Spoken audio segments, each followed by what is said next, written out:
27 सितंबर 2024 ये तारीख ना ही ईरान कभी भूलेगा और ना ही ईरान के सुप्रीम लीडर खामनेई, क्योंकि इसी दिन इजराइल के ताबड़तोड़ अटैक में हिजबुल्लाह का चीफ नसरल्लाह मारा गया था। इजराइल ने इस हमले की जिम्मेदारी ली। इजराइल ने अपने इस ऑपरेशन से न सिर्फ ईरान को झटका दिया बल्कि दुनिया को भी चौंकाया। अब इस हमले के 14 दिनों बाद ईरान को दूसरा बड़ा झटका लगा है, क्योंकि मीडिया रिपोर्ट्स का यह दावा है कि नसरल्लाह की अपडेट लोकेशन मोसाद को किसी और ने नहीं बल्कि खामेनेई ही, सबसे बड़े कमांडर इस्माइल कानी ने ही दी थी।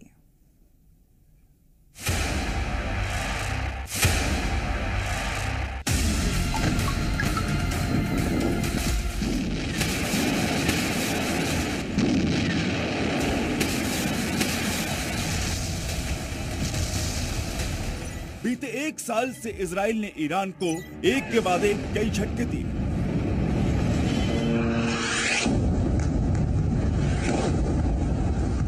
पहले गाजा पर ताबड़तोड़ बमबारी, फिर ईरान समर्थित हमास और हिजबुल्लाह के गढ़ में सेंधमारी कर हमला।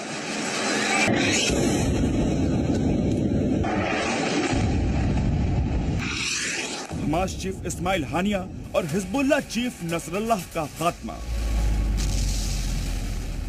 लेकिन अब इजराइल की जासूसी विंग मोसाद ने ईरान के सुप्रीम लीडर खामेनेई को अब तक का सबसे बड़ा सेटबैक दे दिया है।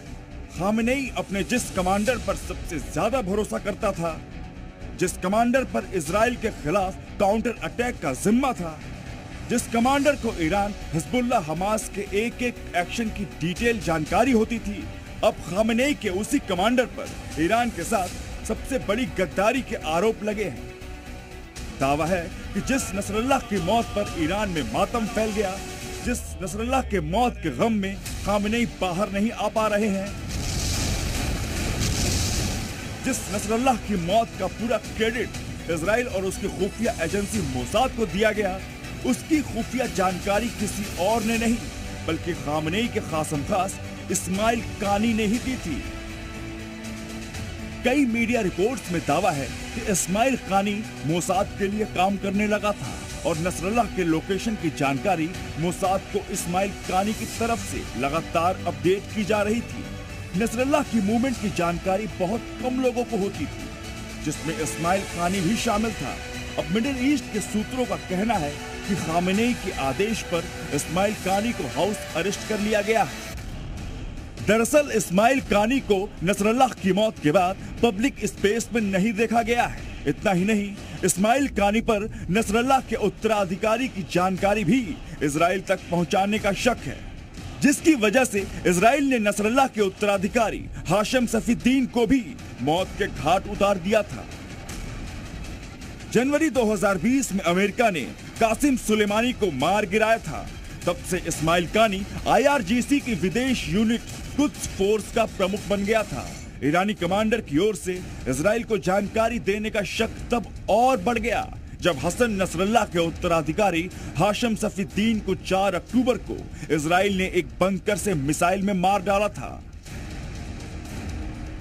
एक तरफ ईरान पहले से ही इजराइल के मजबूत खुफिया और सैन्य तंत्र का सामना कर रहा है और अब ईरान की सेना के अंदर से ही आई गद्दारी की इस खबर ने खामेनेई को झकझोर कर रख दिया है। अब ऐसे में सवाल उठ रहे हैं कि अब तक इस्माइल कानी ने मोसाद को कौन कौन सी जानकारी दी है।